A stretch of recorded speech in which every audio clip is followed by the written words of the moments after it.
Assalamualaikum warahmatullahi wabarakatuh.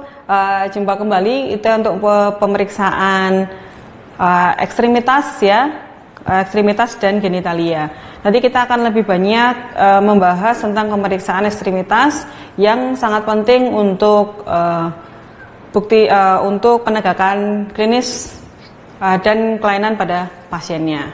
Oke, sebelum kita melakukan pemeriksaan ekstremitas, yang pertama kali harus kita lakukan adalah kita melakukan inform consent terlebih dahulu pada pasiennya. Jangan lupa untuk meminta izin ya, bahwa kita akan melakukan pemeriksaan area-area mana saja yang akan kita lakukan pemeriksaan ya, dan buat pasien senyaman mungkin ya, karena kita akan mengekspos beberapa bagian yang mungkin pasien tidak nyaman untuk kita buka misalnya. Oke. Setelah pasien merasakan kita lakukan inform consent dan sudah merasa nyaman, oke, kita memposisikan pasien. Nah, untuk pemeriksaan ekstremitas, kita bisa melakukan pemeriksaan ekstremitas ini dengan berbagai posisi yang mungkin cukup nyaman dan disetujui oleh pasien. Posisi supine seperti ini adalah posisi general yang mungkin bisa diterima oleh semua orang, baik itu pemeriksa maupun yang diperiksa. Tetapi kalau memang pasiennya pada posisi yang tidak bisa dilakukan pemeriksaan supine, misalnya pasien yang sesak nafas berat, ya, tidak nyaman bila dia harus tiduran, boleh kita lakukan pemeriksaan ekstremitas ini dalam kondisi duduk, ya, atau bahkan pada beberapa sisi dilakukan pada kondisi berdiri pun tidak masalah, tetapi memang tidak lazim, ya. Jadi ini sifatnya bebas asal tidak menggunakan posisi-posisi yang memang tidak lazim. Oke, jadi kalau tidak duduk ya, berbaring. Oke, untuk pemeriksaan ekstremitas ini kita bagi menjadi dua, yaitu ekstremitas atas dan ekstremitas bawah. Ekstremitas atas ini meliputi tangan kanan dan kiri ya. Yang bawah, ekstremitas bawah adalah kaki kanan dan kiri. Kaki kanan ini mulai dari inguinal sampai ke telapak kaki ya. Kalau dari tangan mulai dari bahu sampai ke ujung jari. Ya, sebelum melakukan pemeriksaan jangan lupa kita melakukan prosedur aseptik ya, dengan melakukan prosedur cuci tangan. Hal ini pemeriksaan cuci tangan ini kita lakukan baik sebelum maupun sesudah memeriksa pasien, ataupun akan berpindah ke pasien yang lainnya, kita wajib melakukan cuci tangan. Oke, setelah tangan kita pastikan bersih semuanya, kita akan memeriksa pasien. Ya, yang pertama kita lakukan pemeriksaan pada regio tangan, ya, tangan atas, ya, lengan, ya, pada lengan atas, lengan bawah, dan juga pada pergelangan tangan sampai ke ujung jari. Yang kita bisa lakukan pertama kali adalah inspeksi. Pada inspeksi kita bisa melihat kesan umum pada kedua tangan. Ya, kesan umum pada kedua tangan yang kita bisa tarik kesimpulan apakah simetris atau tidak. Ya, misalnya pada pasien yang kanan, tangan yang kanan tampak lebih panjang daripada tangan yang kiri. Ini juga tidak simetris namanya. Misalnya mungkin pasien sudah pernah kecelakaan atau mungkin sudah pernah patah tulang sehingga menimbulkan ada deformitas pada salah satu tangannya. Ya, kemudian apakah ada pembesaran? Pembesaran itu bisa massa, bisa bengkak, ya. Misalnya tangannya di kanan atas tampak lebih besar daripada tangan yang kiri misalnya. Ini kalau tidak simetris seperti ini, kita menimbulkan suatu pertanyaan, apakah ada sesuatu yang terjadi pada lengan kanannya atau tidak. Ya, dan ini juga kadang-kadang membantu kita misalnya pada pasien yang cukup gemuk misalnya ya. Pada pasien yang cukup gemuk, apakah ini pembesarannya adalah memang karena gemuk atau memang ada sesuatu yang patologis, bisa kita bandingkan dengan tangan yang satunya. Kalau yang tangan satunya juga sama-sama besar, artinya ada kemungkinan memang karena jaringan subkutisnya yang cukup tebal, jadi bukan suatu yang patologis. Tapi kalau kanan kiri itu tidak sama tebalnya, ya itu yang baru kita curigai, ya. Terus kemudian kalau bengkak juga sama ya. Kalau bengkak kita lihat dia biasanya adalah satu sisi, ya, satu sisi, atau mungkin kalau pada kelainan jantung atau sistemik bisa juga kita temukan bengkak pada kedua sisi. Oke ya. Terus kemudian selain bentuknya, kita juga bisa melihat warnanya. Ya, warna pada kedua tangan ini apakah ada perbedaan warna atau tidak. Contohnya pada pasien yang dengan infeksi kulit, ya, infeksi kulit, misalnya pada lengan bawahnya ini dia kemudian ada selulitis misalnya ya, di selulitis dia akan tampak lebih merah daripada area sekitarnya ya, dibandingkan dengan mungkin lengan yang satunya atau lengan yang di bagian atasnya, dia pasti warnanya akan tampak berbeda. Oke ya, ini untuk yang di secara inspeksi. Kemudian setelah kita lakukan inspeksi ini ya, lengan atas dan lengan bawah, kita lanjutkan ke inspeksi yang di tangan. Pada inspeksi yang tangan kita bisa banyak hal yang bisa kita dapatkan di sini. Pertama mulai dari bentuknya, bentuk tangannya sendiri, kemudian apakah ada malformasi atau tidak. Kemudian malformasi itu artinya ada kelainan genital, kelainan genetik misalnya ya. Ada kelainan genetik. Di sini ada misalnya jarinya tidak 5, misalnya 4 atau bahkan lebih 6 misalnya. Misalnya pada kasus-kasus polidaktili ya. Terus kemudian dari jari-jarinya ini ruas-ruasnya juga bisa kita lihat. Apakah ruas-ruasnya ini masih utuh atau tidak, atau mengalami pembengkokan atau tidak ya. Misalnya pada pasien-pasien dengan rematik ya, pada pasien rematik itu misalnya jarinya itu tidak lurus seperti ini, tetapi mungkin ada beberapa ruas yang membengkok ya. Dan ini biasanya tidak hanya pada satu jari, tetapi beberapa jari sekaligus, karena ini adalah kelainannya adalah sistemik ya. Ini jari seperti ini. Itu untuk contoh salah satunya dengan itu. Terus kemudian yang ketiga adalah infeksi. Kalau yang tadi di sini selulitis misalnya, kalau di sini di ujung-ujung jari yang sering terjadi misalnya ada gangguan gangren ya. Gangren itu misalnya ada gangguan pembuluh darah di ujung-ujung jari ya, yang membuat vaskularisasi di ujung-ujung jari ini menjadi terganggu, sehingga muncullah yang namanya bisa muncul sianosis. Yang pertama, sianosis itu jadi muncul kebiruan pada tangan-tangannya ya. Kalau sianosis ini berlanjut bisa muncul luka ya, bisa muncul luka pada jari-jari ujung jarinya ini. Dan kalau infeksi ya, dia akan menimbul gangren dan akhirnya bisa membuat pasien ini menjadi infeksi yang cukup serius. Oke, yang seperti itu. Nah, kalau sianosis ini berlangsung cukup lama ya, tetapi tidak menimbulkan luka, misalnya pada pasien-pasien dengan gangguan jantung kongenital ya. Jantung kongenital misalnya pasien ada shunt dari kanan dari kanan ke kiri jantungnya ya. Jadi jantung yang tadinya seharusnya membawa kayak akan oksigen menjadi bercampur sehingga CO2-nya menjadi lebih banyak. Ujung-ujung jarinya menjadi sianosis membiru. Dan ada juga salah satu kelainan lagi yang kita sebut namanya clubbing finger ya. Clubbing finger itu jarinya itu seperti jari tabuh, seperti jari penabuh tabuhan drum. Jadi ujungnya itu membulat ya, seperti ujung drum ya. Kalian bisa melihat fotonya pada buku penunjuk skill lab kalian ya. Ya, ini biasanya karena ada sianosis atau hipoksia yang cukup lama ya.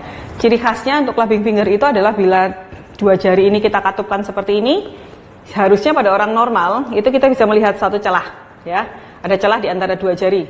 Tetapi kalau pada pasien-pasien dengan clubbing finger, kita tidak bisa melihat celah ini karena dia tertutup karena bengkaknya. Nah, banyak hal yang bisa salah satu bisa yang terjadi dari clubbing finger itu karena misalnya penyakit paru obstruktif kronis ya, kanker paru, kelainan jantung kongenital, itu bisa muncul semuanya dengan clubbing finger. Ya, terus kemudian yang juga penting adalah kuku. Ya, kuku ini juga bisa membawa banyak informasi pada kita. Ya, kuku ini seharusnya sehat ya, basis kukunya terlihat ya, terus kemudian tidak tampak kusam. Ya, seharusnya dia tampak bercahaya. Tidak, artinya bercahaya itu bukan karena dikasih kitek ya, tapi tidak kusam lah seperti tadi ya. Terus kemudian pada kuku-kuku ini, kalau misalnya dia ada infeksi atau infeksi jamur ya, dia akan bentuknya akan rusak pada pinggir-pinggirnya ya, itu tandanya mungkin dia ada infeksi jamur. Kemudian kalau misalnya ada pasien ini datang dengan anemia, misalnya anemia defisiensi zat besi yang sudah cukup lama, dia bisa menimbulkan gangguan bentuk pada kukunya yang kita namakan koilonychia. Nah, koilonychia ini adalah kukunya itu menjadi kuku sendok. Jadi kukunya yang tadinya dia cembung ke atas seperti ini menjadi cembungnya itu ke bawah. Itu yang jadi kesannya seperti sendok. Ya, itu kita namakan koilonychia. Biasanya terjadi pada gangguan anemia defisiensi besi. Oke. Terus kemudian yang nanti juga bisa pemeriksaan yang kita bisa lakukan pada itu pada inspeksinya ya. Kalau kita bisa mau melakukan pemeriksaan yang lain adalah palpasi. Ya, tadi inspeksi, kemudian palpasi. Palpasi kita bisa untuk menilai lebih jauh yang sudah kita untuk mengkonfirmasi temuan kita pada inspeksi tadi. Oke, contohnya misalnya ada pasien dengan edema, kita bisa mencari lokasi menetapkan seberapa parah edemanya dengan mungkin menekan bagian yang bengkak, ya. Terus kemudian apakah di bagian yang bengkak itu ada nyeri tekan atau tidak, misalnya ya. Pada selulitis misalnya juga ada nyeri tekan atau tidak. Kemudian ada organ-organ yang juga bisa kita lakukan pemeriksaan dengan cara palpasi, yaitu adalah organ limfonodi. Limfonodi pada ekstremitas atas itu ada pada aksila, ya. Aksila itu ketiak, ya, ketiak kanan dan ketiak kiri. Di sini ada yang namanya di sini ada jaringan limfonodi. Nah, jaringan limfonodi ini sangat penting untuk kekebalan tubuh kita.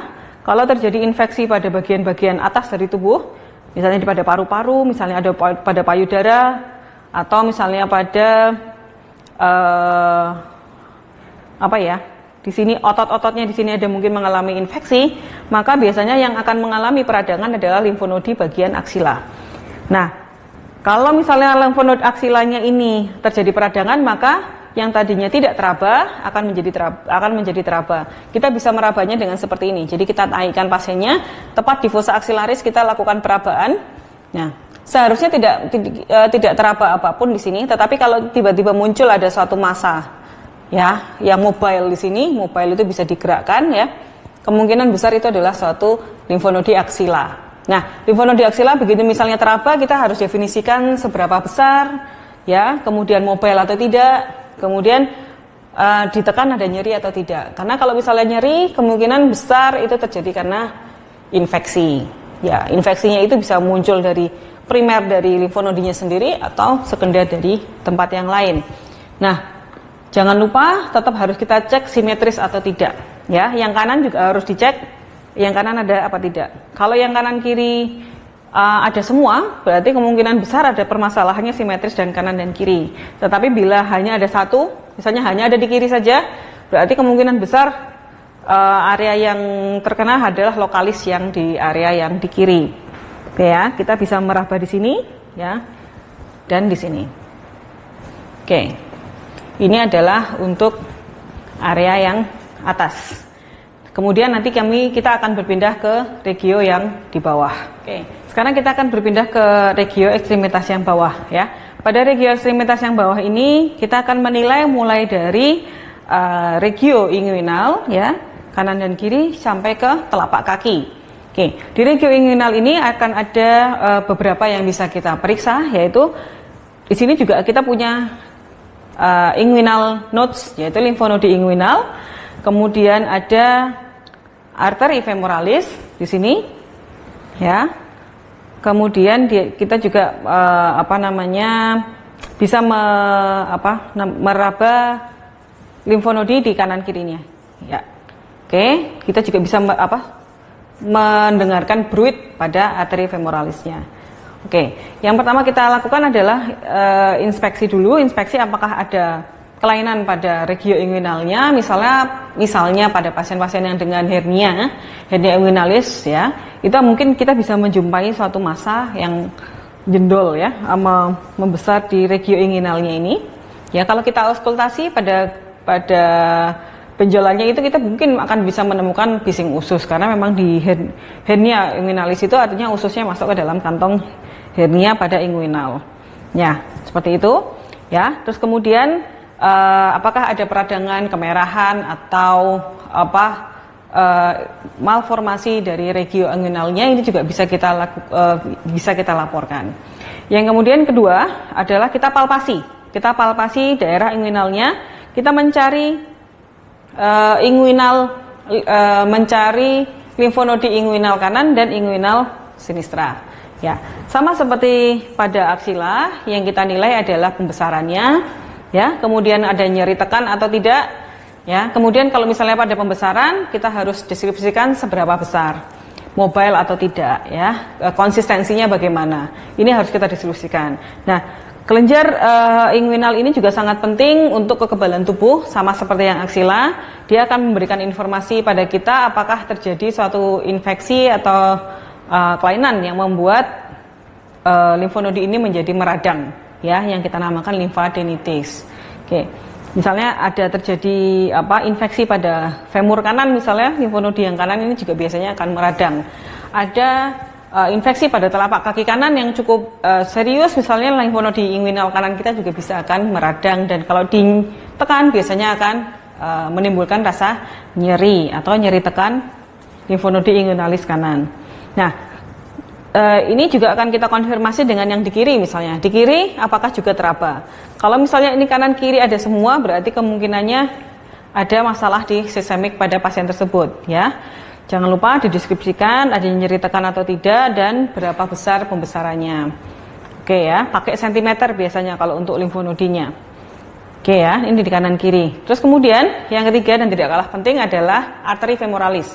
Arteri femoralis ini juga bisa kita raba pada posisi yang hampir mirip dengan limfonodi. Jadi tepat di sebelah dari kanalis inguinalis, ya. Kita raba di daerah perbatasan antara abdomen, ya, dengan kaki bagian atas.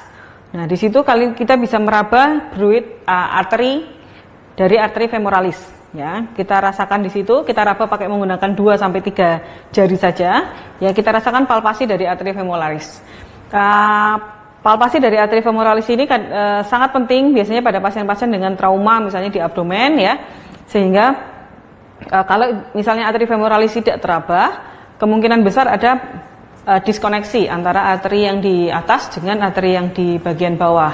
Atau misalnya pada pasien-pasien yang dengan kelainan arteri yang cukup masif, misalnya aterosklerosis, di sini kita bisa merasakan, ya, antara yang kanan dan yang kiri mungkin akan ada perbedaan. Yang kanan mungkin nadinya akan lebih tipis misalnya daripada yang kiri. Nah, ini berarti ada kelainan pada arteri arteri femoralis yang di kanan, ya. Nah, kemudian pemeriksaan yang berikutnya kita bisa konfirmasi dengan mendengarkan bruit, ya. Bruit itu didengarkan dengan menggunakan stetoskop seperti biasanya, ya. Bruit itu kita letakkan pada bel ini, kita letakkan pada tempat kita tadi bisa mempalpasi arteri femoralis. Misalnya kita mempalpasi arteri femoralis ada di sini, teraba, ya. Kemudian bel ini, ya, kita letakkan pada tempat yang tadi kita konfirmasi ada nadi. Ya, kemudian kita dengarkan apakah ini ada bruit. Bruit itu berarti sama seperti murmur di jantung, tetapi kita dengarkan pada arteri ini. Kalau misalnya ada bruit, berarti ada tingkat turbulensi yang cukup besar di situ. Apakah mungkin dia ada gangguan katup pada arteri femoralisnya, ya, atau mungkin ada aneurisma, ya. Bisa juga ada aneurisma dari arteri femoralis. Hal ini biasanya terjadi karena komplikasi penusukan, misalnya pada pasien-pasien yang dilakukan hemodialisis, ya, dilakukan pada penusukan pada arteri femoralisnya, dan kemudian terjadilah pembesaran arteri femoralis di sini, kemudian bisa terdengar bruit, ya. Dan hal ini juga dilakukan juga pada yang kiri. Oke, ya. Ini adalah yang kanan dan kiri. Kemudian kita lanjutkan ke bawah adalah pada posisi lutut. Ya, di lutut kita bisa melihat dulu pada inspeksinya. Di inspeksinya apakah kanan dan kiri sama apa tidak. Ya, karena memang bisa jadi ini berbeda. Misalnya pada pasien-pasien yang ada kelainan kongenital dari kecil, misalnya ada gangguan pertumbuhan, ya, itu bisa pada lututnya ada perbedaan kanan dan kiri. Atau mungkin misalnya pada pasien yang dengan osteoartritis itu yang mengalami peradangan, ya, yang mengalami peradangan akut, dia biasanya lutut yang kanan yang mengalami peradangan bisa lebih besar dibandingkan dengan lutut yang sehat, ya. Di lutut yang peradangan dia bisa muncul lebih besar, lebih bengkak, ya. Kemudian kalau dipalpasi dia akan lebih hangat dibandingkan dengan yang sehat, ya. Artinya dia terjadi peradangan di situ. Kemudian yang harus Dicek juga adalah range of motion. Range of motion itu adalah kemampuan bergerak dari sendi-sendi ini. Apakah dia masih bisa bergerak seperti semula, seperti normal atau tidak. Nah, kemudian pemeriksaan yang berikutnya adalah untuk memeriksa arteri poplitea. Untuk pemeriksaan arteri poplitea, ya. Untuk arteri poplitea, ini misalnya pada pasien yang kaki pasien ya. Arteri poplitea tadi waktu arteri femoralis kita meraba di inguinal, kalau arteri poplitea kita merabanya di belakang dari articulatio genu. Jadi pasiennya posisinya di seperti ini ya. Kita raba di belakang. Ya, sebenarnya kita bisa dari atas begini, bisa juga kita lakukan dari bawah. Seperti ini. Ya, di fossa poplitea, jadi di belakang dari artikulasi gini itu di belakang ada cekungan yang kita namakan fossa poplitea. Di fossa poplitea ini kemudian kita gunakan 2 jari, ya, untuk meraba dan mencari arteri poplitea. Di situ kita akan merasakan, oh ya, di sini ada nadi. Kemudian kita bisa bandingkan dengan yang kiri. Yang kiri juga kita lakukan hal yang serupa, ya, dan kita rasakan apakah nadi yang kita rasakan itu kanan dan kiri sama apa tidak, ya. Kalau misalnya sama berarti tidak ada permasalahan, tetapi kalau misalnya salah satu lebih